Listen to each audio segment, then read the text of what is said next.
exile and arrival. The vast emptiness of space stretched before Lorenzen's eyes as her small ship hurtled towards the blue-green orb of Earth. Her heart raced, a mix of fear and exhilaration coursing through her veins. Just days ago, she had been a respected member of the Galactic Confederacy's diplomatic corps on her home planet of Astraea. Now she was in exile, cast out for daring to speak against the corrupt policies that threatened to tear the galaxy apart. Lyra's iridescent scales shimmered in the dim light of the cockpit as she recalled the fateful speech that had sealed her fate. Standing before the Confederacy Council, she had exposed the truth about their secret weapons programs and plans to subjugate developing worlds. Her impassioned plea for peace and cooperation had been met with stunned silence, then outrage. "You are hereby stripped of your rank and banished to the primitive world of Earth," High Counselor Draz had thundered, his multiple eyes narrowing with contempt. "Perhaps living among lesser beings will teach you the value of our superior ways." A bitter laugh escaped Lyra's lips at the memory. If this was punishment, it was a strange one indeed.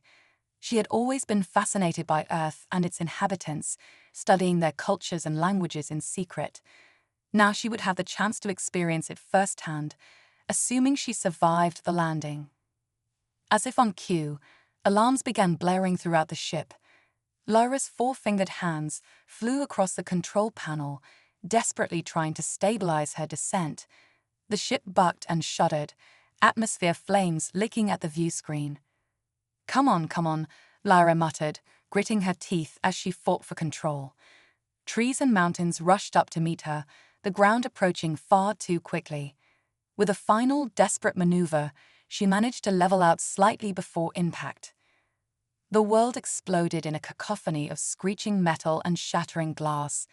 Lyra's head slammed against the console, and darkness claimed her.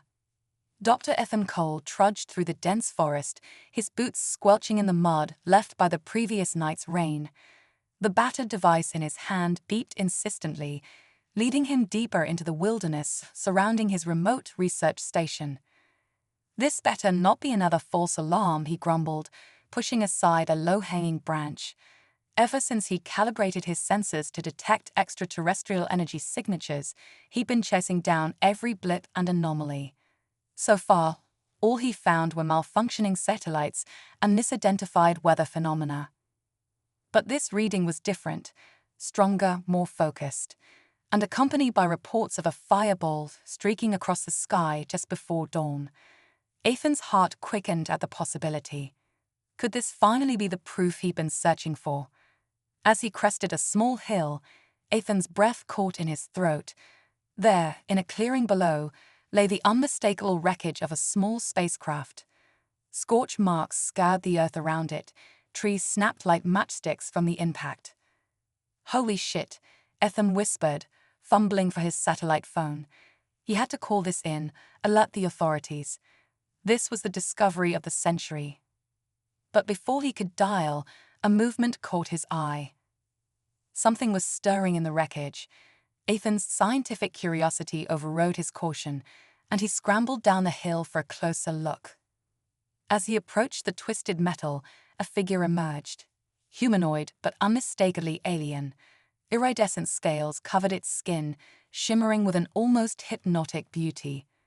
Four-fingered hands clutched at a gash in its side, and large, almond-shaped eyes blinked in confusion. Those eyes locked onto Ethan, and he froze. For a moment, neither moved. Then the alien stumbled, clearly injured. Without thinking, Ethan rushed forward to catch it before it could fall. "Easy there," he said softly, supporting the alien's weight. "I've got you." To his shock, the alien responded in perfect, albeit accented, English. "Thank you, she said weakly. I think I'm in trouble." Ethan couldn't help but laugh.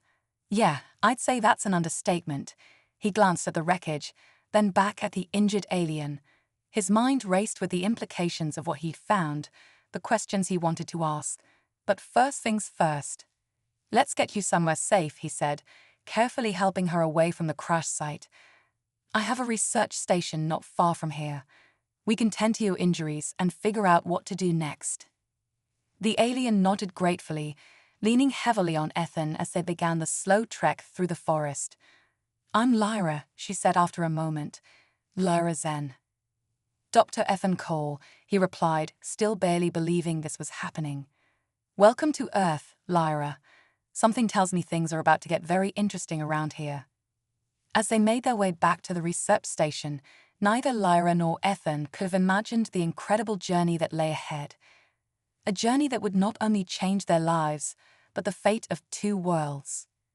The next few days passed in a blur of activity and hushed conversations. Ethan worked tirelessly to treat Lyra's injuries, marveling at her alien physiology. Her blood was a shimmering silver, and her bones seemed to have a crystalline structure that made them incredibly resilient. It explained how she had survived a crash that would have pulverized a human. For her part, Lyra was an ideal patient, curious, cooperative, and surprisingly knowledgeable about human biology. "I studied your species," she explained as Ethan cleaned a wound on her arm. "We've been observing Earth for centuries. Your adaptability, your creativity, it's fascinating." Ethan couldn't help but smile. "Well, I'm glad we measure up. Though I have to say, meeting you is beyond anything I could have imagined." As Lyra recovered, they spent long hours talking. She told him of her home world, Australia, a planet of crystalline cities and soaring spires. She spoke of the Galactic Confederacy, a union of advanced civilizations that had achieved wonders beyond human comprehension. But her voice grew bitter when she described the corruption and oppression that had taken root. "They claim to be enlightened," Lyra said, her scales darkening with emotion. "But they exploit developing worlds, hoard technology that could save billions of lives." I couldn't stay silent any longer. Ethan listened, captivated by her story. "So they exiled you here as punishment. Seems like a strange choice." Lyra's laugh was tinged with irony. "Oh, they think Earth is a primitive backwater. They have no idea of your true potential." Her eyes met Ethan's, and he felt a spark of something. Connection, understanding. "Maybe that's why I was drawn to study your world. I saw something in humanity that the others missed." As the days turned to weeks, Ethan found himself facing a dilemma. He knew he should report Lyra's presence to the authorities. This was first contact, after all, an event that would change the course of human history. But the more he got to know her, the more he realized the danger she would be in if her existence became public knowledge. "We're not ready," he admitted one evening as they sat on the research station's roof, gazing at the stars. "Humanity, I mean. If the world found out about you now, it would be chaos, fear, panic, maybe even violence." Lyra nodded, her expression somber. "I've seen it happen on other worlds. The shock of contact can tear societies apart if they're not prepared." Ethan turned to her, his decision made. "Then we keep you hidden, at least for now. We'll figure out a way to introduce the idea of alien life gradually, prepare people for the truth." Lyra's scales shimmered with gratitude. "Thank you, Ethan. I don't know what I would have done without you." As they sat there under the vast canopy of stars, neither could shake the feeling that they were on the precipice of something monumental. Two beings from different worlds, brought together by chance and circumstance. Little did they know that their unlikely partnership would soon be tested in ways they could never have imagined. For beyond the peaceful forest surrounding Ethan's research station, forces were stirring. In the depths of space, ancient enemies of the Galactic Confederacy had noticed the small ship that had fled to Earth, and they saw an opportunity, not just to strike at their old foes, but to claim a new world for themselves. The Earth, unaware and unprepared, was about to become the battleground for a conflict that would determine the fate of the galaxy. And at the center of it all, an exiled alien and a human scientist would discover that their connection ran deeper than either could have dreamed. As the first stars began to fade with the approaching dawn, Ethan and Lyra sat in comfortable silence, each lost in their own thoughts. Neither could have guessed that their real adventure was only just beginning. Cosmic secrets and earthly bonds. The golden rays of dawn painted the sky as Ethan and Lyra stood at the edge of a secluded lake, its mirror-like surface reflecting the surrounding pine forest. It had been 2 months since Lyra's crash landing, and the efforts to keep her hidden had so far been successful. But today marked a new chapter in their journey. "Are you sure about this?" Ethan asked, his voice a mix of excitement and trepidation. Lyra nodded, her iridescent scales shimmering in the early morning light. "It's time you saw what I can really do. Trust me, Ethan." With graceful movements, Lyra stepped onto the water's surface. To Ethan's amazement, she didn't sink. Instead, ripples of energy pulsed from her feet, allowing her to walk on water as if it was solid ground.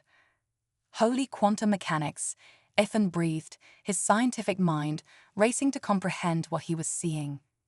Lyra laughed, the sound like tinkling crystal. "This is just the beginning."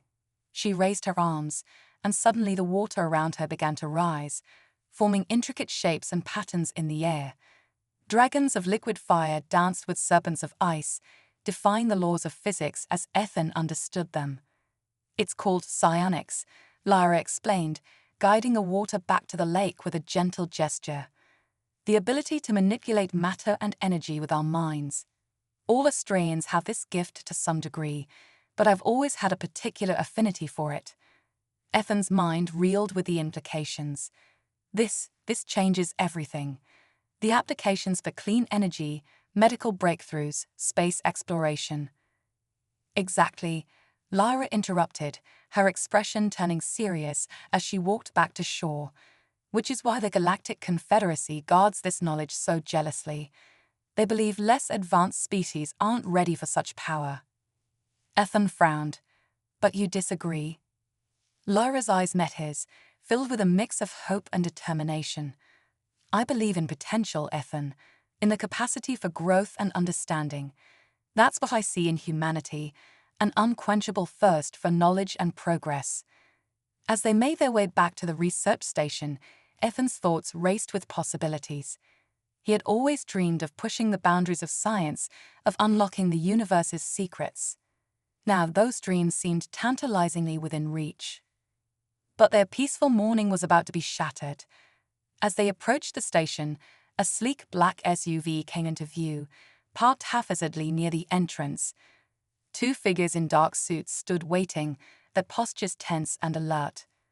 "Shit," Ethan muttered, instinctively moving to shield Lyra. "Government agents, how did they find us?" Lyra's scales darkened with concern. "What do we do?" Ethan's mind raced through options. Running would only make them look guilty. Fighting was out of the question. That left only one choice. "We face them," he said, squeezing Lyra's hand reassuringly. "Together, follow my lead." As they approached, the agents straightened, hands moving subtly towards concealed weapons. "Dr. Ethan Cole," the taller of the two called out. "We need to talk." Ethan raised his hands in a placating gesture. "I'm Dr. Cole. What's this about?" The agent's eyes flickered to Lyra, widening almost imperceptibly at her alien appearance. "Sir, we've detected unusual energy signatures in this area. We have reason to believe you're harboring an extraterrestrial visitor."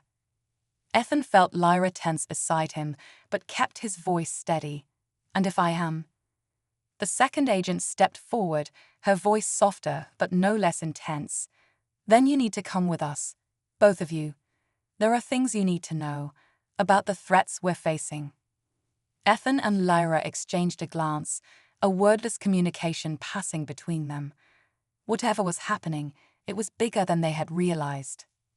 "All right," Ethan said finally. "We'll come.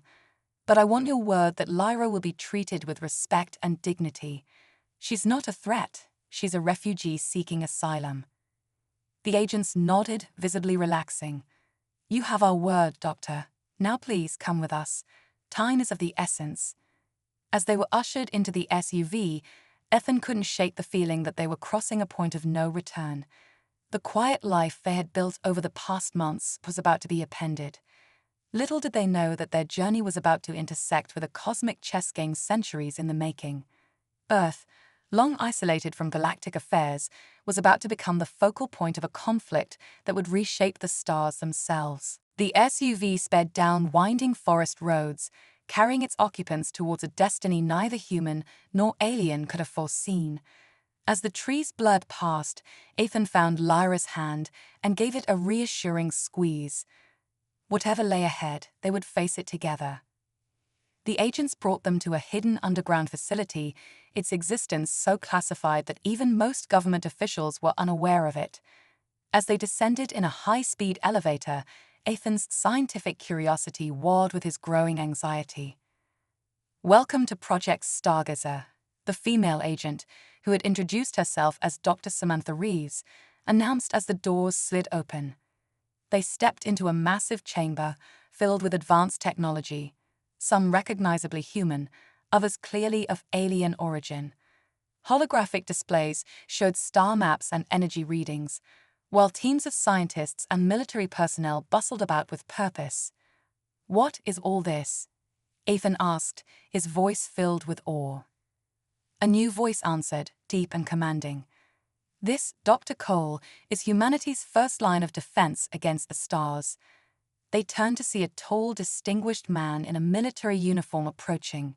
His weathered face spoke of years of experience, but his eyes shone with intelligence and determination. "General Marcus Hawthorne," he introduced himself, extending a hand to Ethan before turning to Lyra with a respectful nod. "And you must be our Austrian visitor. We've been expecting you." Lyra's scales rippled with surprise. "You know of my people." Hawthorne's expression turned grim. "We know more than you might think, Ms. Zen, including the fact that your exile here was no accident." He gestured for them to follow, leading them to a secure briefing room. As they settled into chairs, Hawthorne activated a holographic display showing a massive, ominous-looking spacecraft.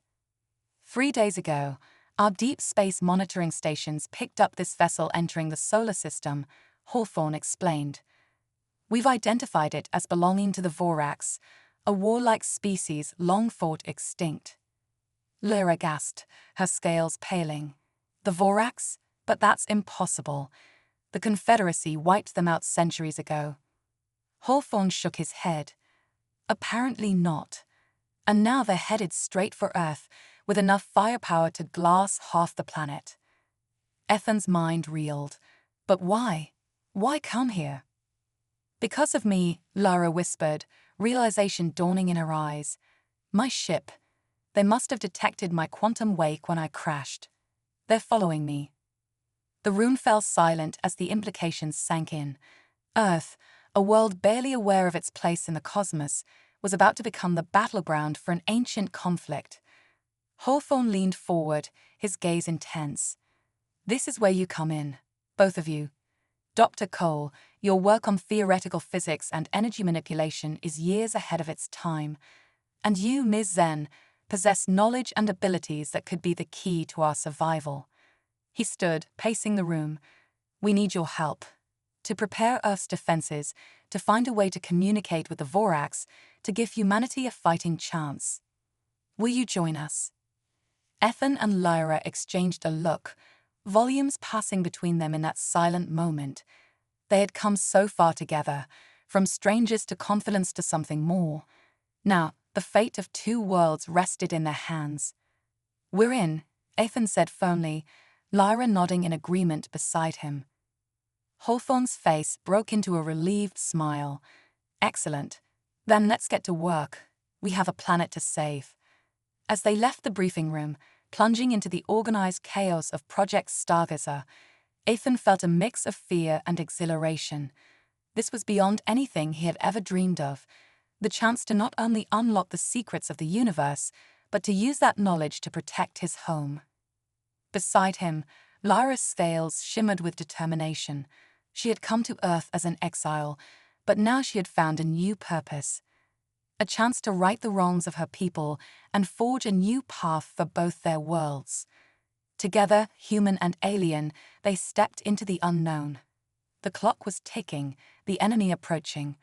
But with science, courage, and the unbreakable bond between them, they would fight to forge a future among the stars. Little did they know that their greatest challenges and most astonishing discoveries still lay ahead. For in the vast tapestry of the cosmos, their unlikely partnership was about to become the thread that would either bind the galaxy together or unravel it completely. Quantum leaps and starborn alliances.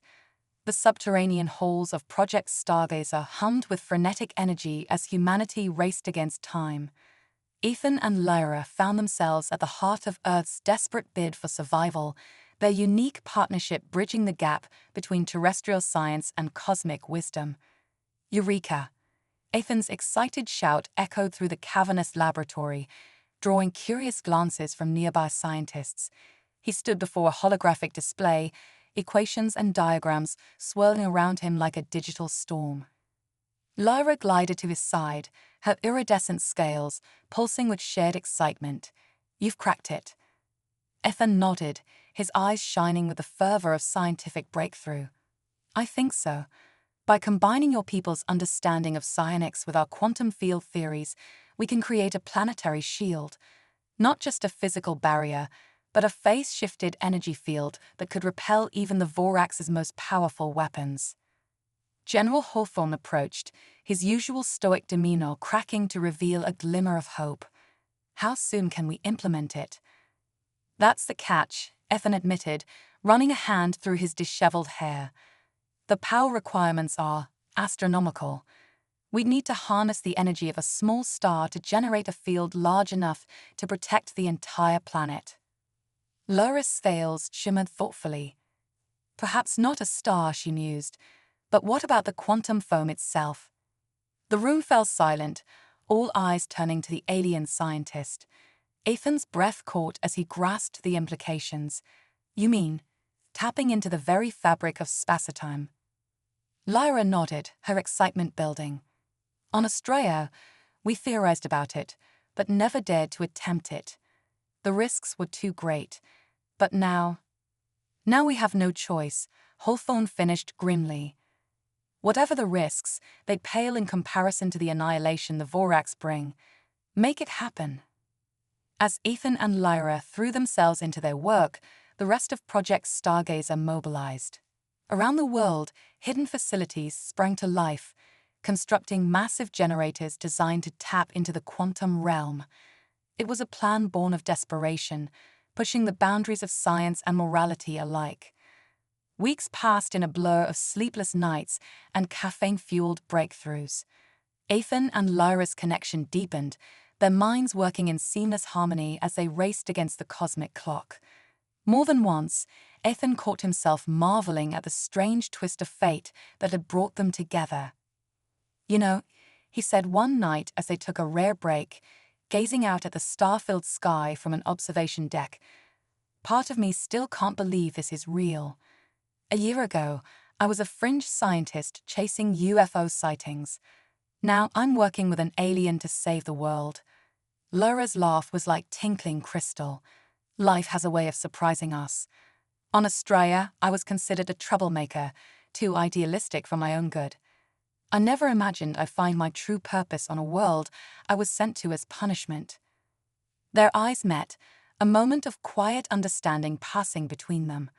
Slowly, almost hesitantly, Ethan reached out, his fingers intertwining with Lyra's. The contact sent a shiver of energy through them both, a connection that transcended mere physical touch. But the moment was shattered by a blaring alarm. Red emergency lights bathed the facility as Hawthorne's voice boomed over the intercom. "All personnel to battle stations. The Vorax have entered the solar system. Repeat, this is not a drill." Ethan and Lyra sprung into action, racing towards the control center. Holographic displays showed the massive Vorax warship, its jagged silhouette like a wound in the fabric of space itself. It moved with terrifying speed, burning past the outer planets in a matter of hours. "Status of the quantum shield," Hawthorne barked as they entered.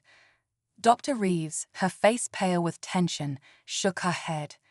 "We're at 60% power. The generators are straining to channel that much energy. If we push harder, we risk tearing holes in reality itself." Ethan's mind raced, calculations and possibilities flashing through his thoughts. "We need more time," he muttered, then louder, "General, what if we could slow them down?" Hawthorne's eyes narrowed. "How?" Lyra stepped forward, her scales rippling with determination.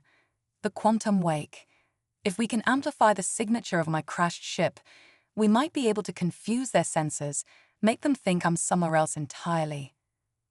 "A cosmic wild goose chase," Ethan added, catching onto her plan.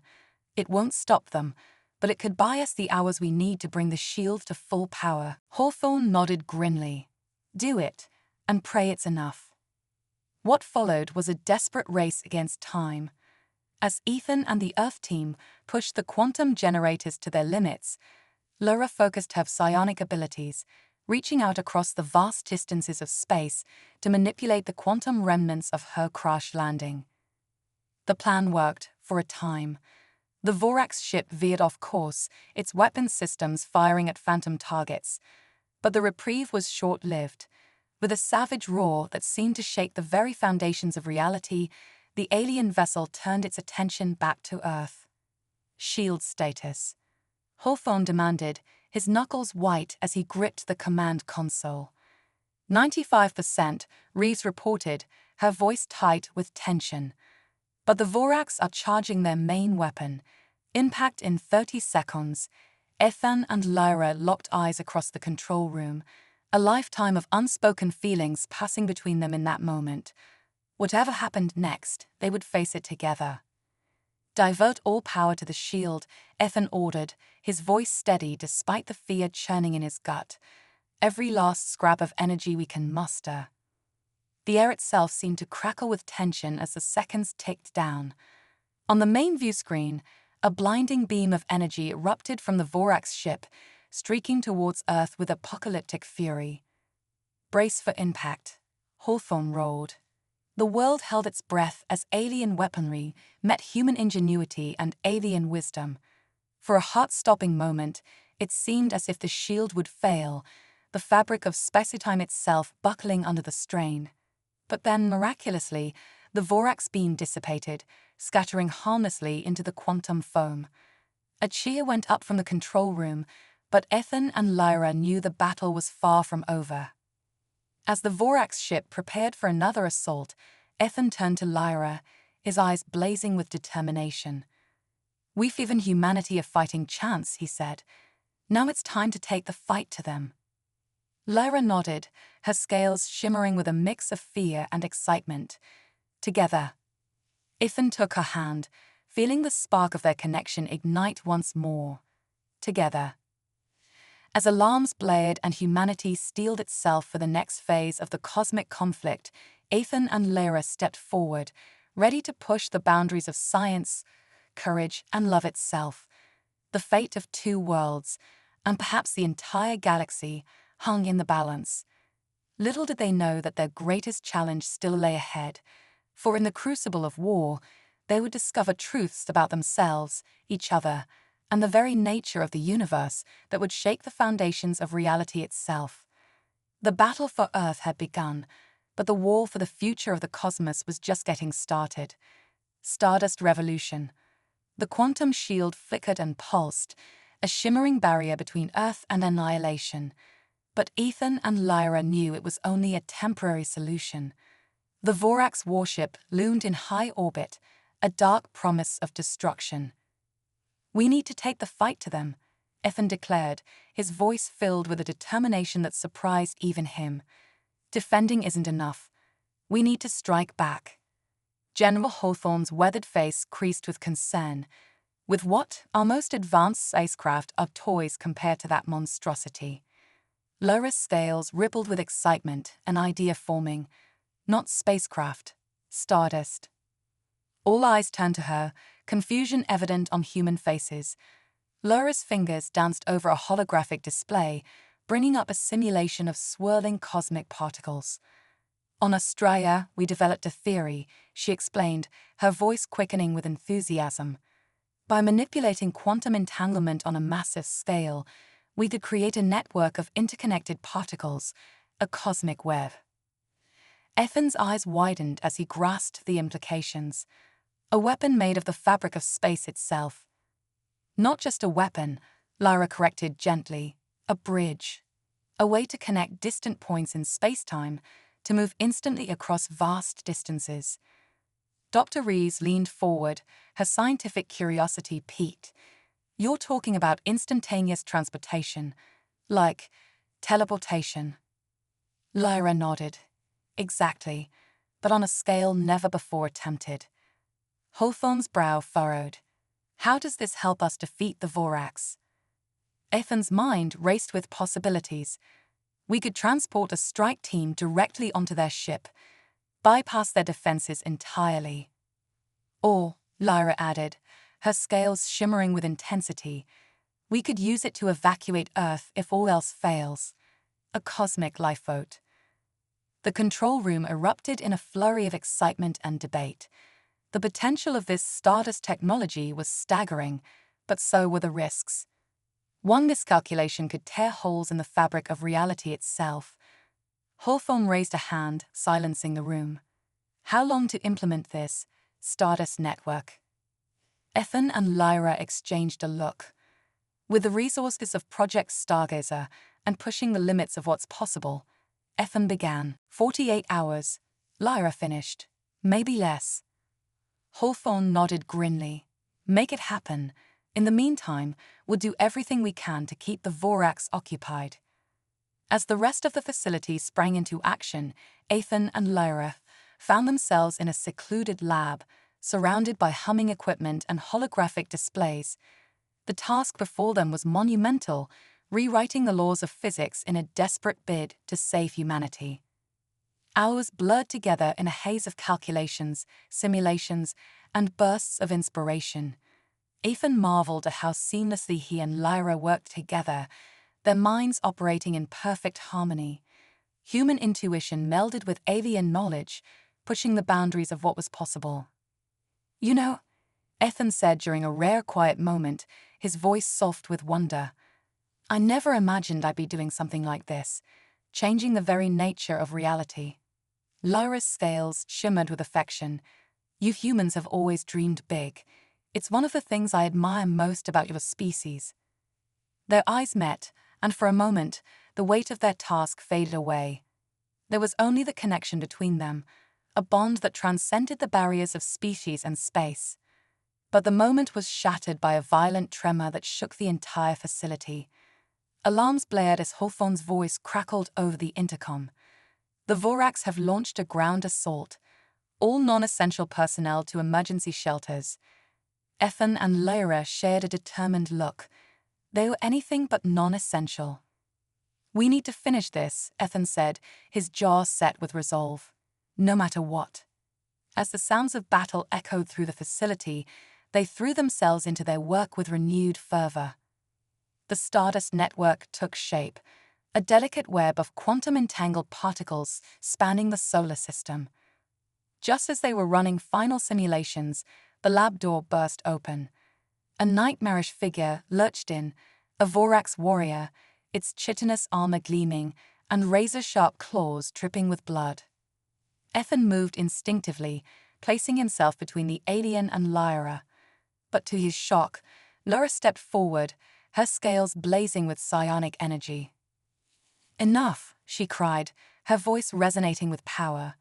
The Vorax warrior froze, caught in the grip of her telepathic assault. Lyra's eyes glowed with an otherworldly light as she probed the alien's mind. By the stars, she gasped. Ethan, they're not here to conquer. They're running from something worse than anything we've imagined. Before Ethan could respond, another tremor rocked the facility. The Vorax warrior collapsed, its mind overloaded by Lyra's probe. We're out of time, Ethan said, turning back to the Stardust controls. It's now or never. With a shared nod of determination, they activated the network.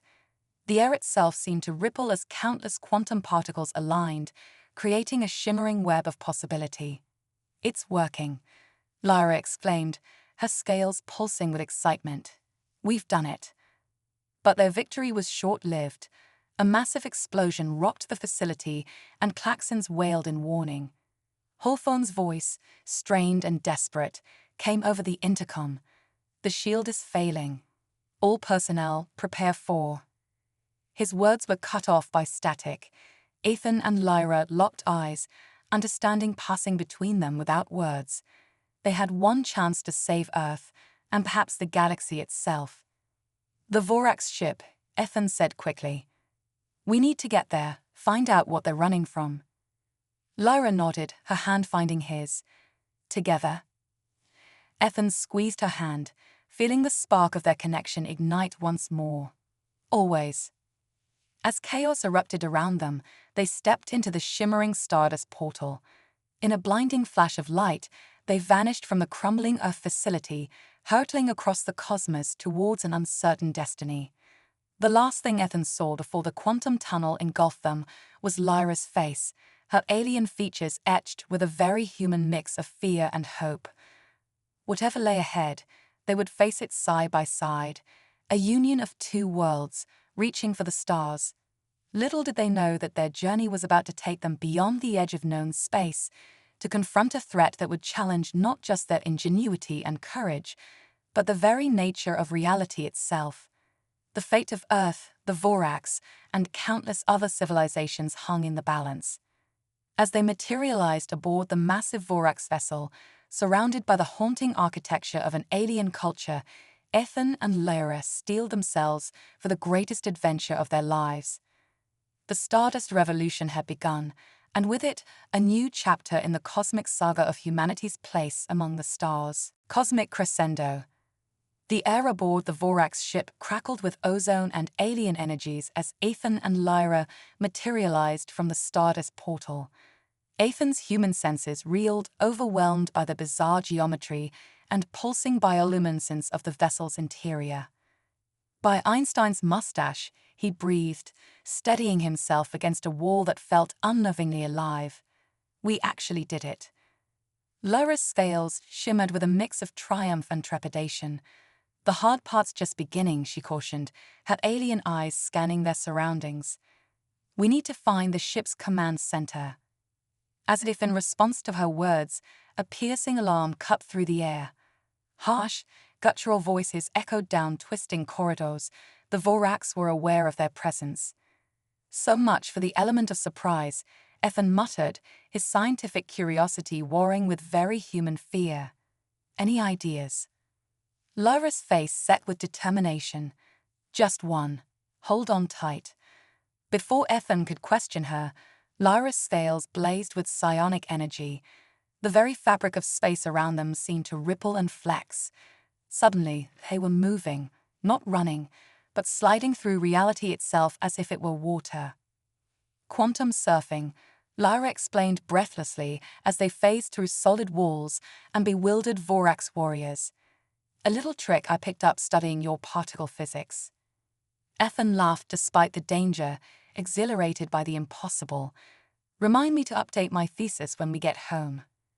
Their mad dash through the ship's twisted innards ended abruptly as they burst into a vast, domed chamber. Holographic displays filled the air, showing star charts and readings Ethan could barely comprehend.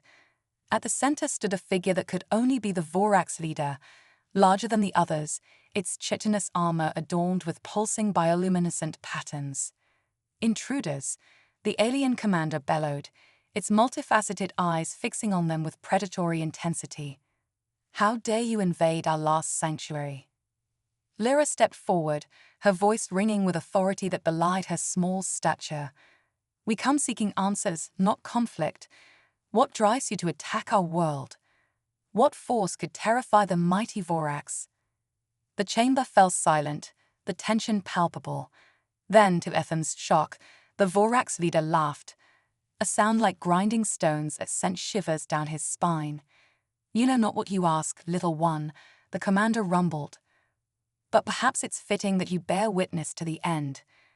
With a gesture, the holographic displays shifted, showing a vista that stole Ethan's breath away. A vast, swirling vortex of darkness stretched across space, devouring stars and worlds in its relentless expansion. The Void Empress, the Vorax leader intoned, its voice filled with a mix of awe and terror. An entity from beyond the boundaries of our reality, it consumes entire galaxies, growing ever stronger. We fled before its advance, seeking new territories to conquer and fortify. Your Earth was to be our final bulwark against oblivion. Ethan's scientific mind raced, grappling with the implications. A multidimensional being, or perhaps a living singularity? Lyra's scales had paled, her eyes wide with recognition.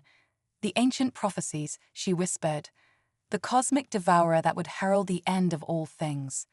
We thought them mere legends. The Vorax commander's laughter held no humor. Legends often hold more truth than we care to admit. Now you see the futility of your resistance. Join us in our last stand or perish alone. Ethan felt a moment of despair wash over him. How could they hope to stand against a force that threatened the very fabric of reality? But then he felt Lyra's hand in his, that familiar spark of connection igniting once more. No, Ethan said, his voice growing stronger with each word. We didn't come this far to give up. There has to be a way to stop this Void Empress. Lyra nodded, her scales beginning to shimmer with renewed determination. The Stardust Network, she said excitedly. If we can expand it, create a web encompassing the entire galaxy, we could use it to contain the vortex. Ethan finished, the plan taking shape in his mind. Or even redirect its energy, transforming destruction into creation. The Vorax commander's multifaceted eyes narrowed. Impossible. The power required is beyond any one species, Lyra interrupted, but not beyond all of us working together. What followed was a flurry of activity that would have seemed impossible mere hours before. The Vorax, their invasion of Earth forgotten, threw their considerable technological might behind Ethan and Lyra's plan. The Stardust Network expanded exponentially, weaving a shimmering web of quantum-entangled particles across the galaxy. Ethan worked feverishly, his human intuition complementing Lyra's alien knowledge in ways that pushed the boundaries of science itself. They were no longer just two individuals, but a bridge between worlds, between ways of thinking. As the Void Empress's consuming maw approached their solar system, a coalition unlike any in galactic history stood ready to face it. The quantum web pulsed with the combined power of 1,000 civilizations, all focused on this singular moment. It's time, Lyra said softly, her hand finding Ethan's. Ethan nodded, squeezing her hand as he looked out at the swirling vortex of oblivion. Together? Always, Lyra replied, her scales shimmering with an emotion that transcended species. As one, they activated the Stardust Network. Reality itself seemed to hold its breath as cosmic energies beyond comprehension surged through the quantum web. The Void Empress's advance slowed, then stopped entirely as it encountered this new, impossible barrier. For a moment that stretched into eternity, it seemed as if the universe itself hung in the balance. Then, with a soundless explosion that rippled across dimensions, the vortex collapsed in on itself. But instead of destruction, it released a burst of pure creation, newborn stars and swirling nebulae blossoming in its wake. Cheers erupted across 1,000,000 worlds as the threat of cosmic annihilation faded. On the Vorax ship, Ethan let out a breath he hadn't realized he'd been holding. We did it, he said in wonder, turning to Lyra. We actually did it. Lyra's smile was radiant, her scales shimmering with joy. No, Ethan, we did it. All of us together. As the implications of their victory sank in, Ethan realized that the universe would never be the same. Boundaries between species and civilizations had been erased in the face of a common threat. The Stardust Network that had saved them all now offered the potential for instantaneous travel and communication across the cosmos. So, Ethan said, a hint of his old humor returning, what do we do for an encore? Lyra laughed, the sound like music to his ears. I have a few ideas, she said, her eyes shining with the promise of adventures yet to come. But first, let's go home. We have a wedding to plan after all. Ethan blinked in surprise, then broke into a grin that threatened to split his face. "I thought you'd never ask." As they prepared to return to Earth, now as heroes and ambassadors of a new galactic age, Ethan marveled at the journey that had brought them to this point. From exile and isolation to the saviors of reality itself, their path had been anything but ordinary. Yet as he looked at Lyra, this extraordinary being who had captured his heart across the stars, Ethan knew that their greatest adventure was just beginning. Together, they would forge a future where the boundaries between worlds were as fluid as stardust on the cosmic wind. The universe, vast and wondrous, awaited their next move, and hand in hand, human and alien united, they were ready to meet it head-on.